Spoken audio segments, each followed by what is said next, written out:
নমস্কার, cooking with আশা চ্যানেলে তোমাদেরকে স্বাগত। আজকে আমি তোমাদের কাছে রুই মাছের একটা রেসিপি নিয়ে চলে এসেছি। তার জন্য দেখো আমি রুই মাছ এখানে ধুয়ে নুন হলুদ মাখিয়ে নিয়েছি। আলুগুলো এইভাবে পাতলা পাতলা করে কেটে নিয়েছি। আর এখানে জিরে, আদা, কাঁচা লঙ্কা আর টমেটো মিক্সিতে পেস্ট করে নিয়েছি। আর একটা পেঁয়াজ আমি এরকমভাবে কুচিয়ে নিয়েছি। গ্যাসে আমি কড়াই বসিয়ে নিয়েছি। কড়াইটা এখন গরম হয়ে গেছে। এখন আমি এতে সর্ষের তেল দিয়ে দিচ্ছি। সর্ষের তেলটা এখন গরম হয়ে গেছে। এখন আমি এতে মাছগুলো দিয়ে দেব।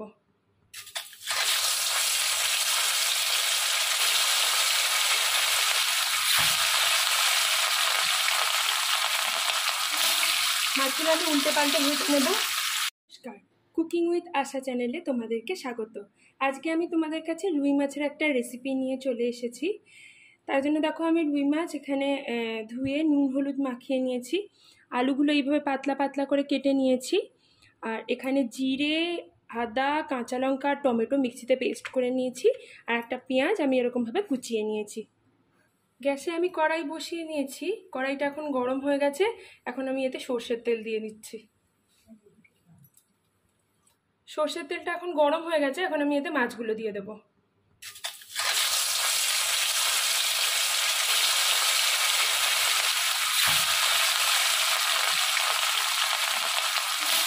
মাছগুলো আমি উল্টে পাল্টে ভেজে নেব। মাছগুলো সব ভাজা হয়ে গেছে, আমি তুলে নিয়েছি মাছগুলো। এখন আমি এই তেলে আলুগুলো দেব।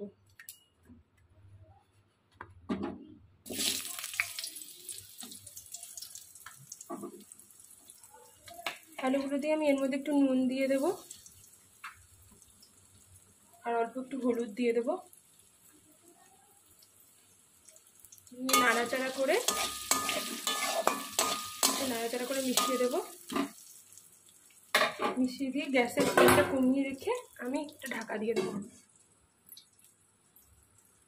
5 মিনিট বাদে আমি ঢাকাটা খুলবো।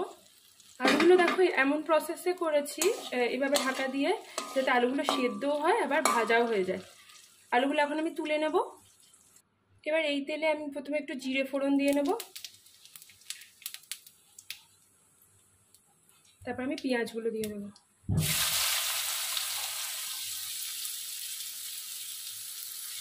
পেঁয়াজগুলো আমি লাল লাল করে ভাজা ভাজা করে নেব।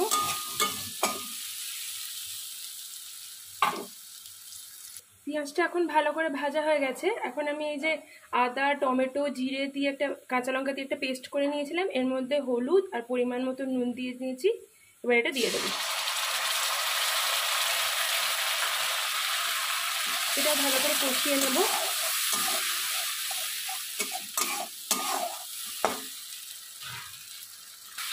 মশলাটা এখন কষানো হয়ে গেছে। এখন আলুগুলো এর মধ্যে দিয়ে দেবো।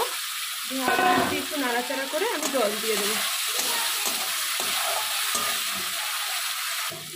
এবার আমি জল দিয়ে দেবো।